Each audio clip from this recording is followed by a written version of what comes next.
Hi, I'm David Johnson, and this is Verse by Verse, a short podcast all about exploring the insights and lessons of the inspired Word of God. Ralph Waldo Emerson once wrote, "There is properly no history, only biography."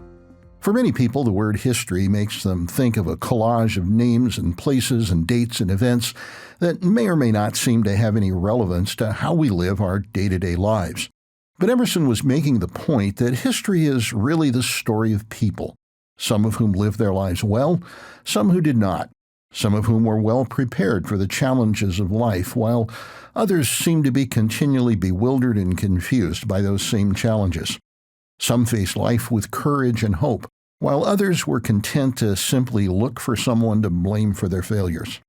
In the modern world, we find contradictory ideas about what constitutes success. Countless movers and shakers, the influencers of our age, devote themselves to achieving material successes, only to find that material success is ultimately an ephemeral, fleeting substitute for what really matters. In no area of life is this more important than in the truths revealed in the pages of the Bible. In the first century world, the author of the book of James was inspired to offer some timeless advice for those who wish to succeed in the most important areas of life. In James 1, verses 22 through 25, we read, "But be doers of the word, and not hearers only, deceiving yourselves. For if anyone is a hearer of the word and not a doer, he is like a man observing his natural face in a mirror. He observes himself, goes away, and immediately forgets what kind of man he was. But he who looks into the perfect law of liberty and continues in it, and is not a forgetful hearer, but a doer of the work, this one will be blessed in what he does." James begins with the concept that just hearing about the right way to live is never going to be enough.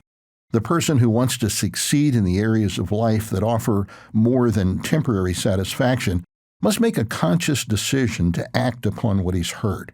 Anything less than that is simply an exercise in self-deception.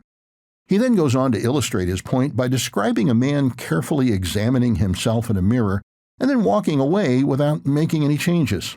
Such a man probably convinces himself that though he's busy and has other things on his mind at the moment, he will get around to addressing the problems he saw in the mirror as soon as he can.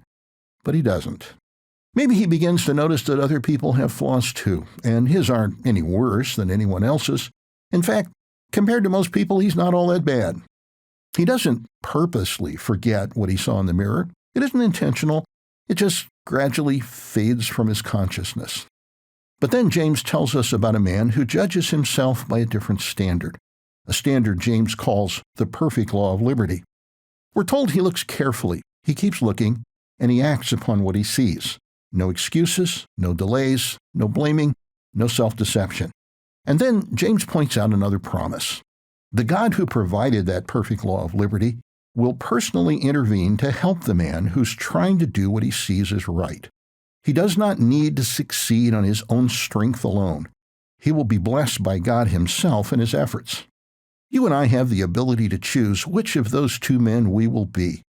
We have the power to make a conscious choice to search through that same perfect law of liberty, the perfect instructions for achieving a success that cannot be measured in physical terms, and make those divinely given instructions our personal code of conduct in every situation and relationship. And if we do, as James assures us, we will receive God's personal blessings upon our efforts. And one more important characteristic of that choice: we can't make it once and then forget it. We must keep making it every day, every moment, every situation.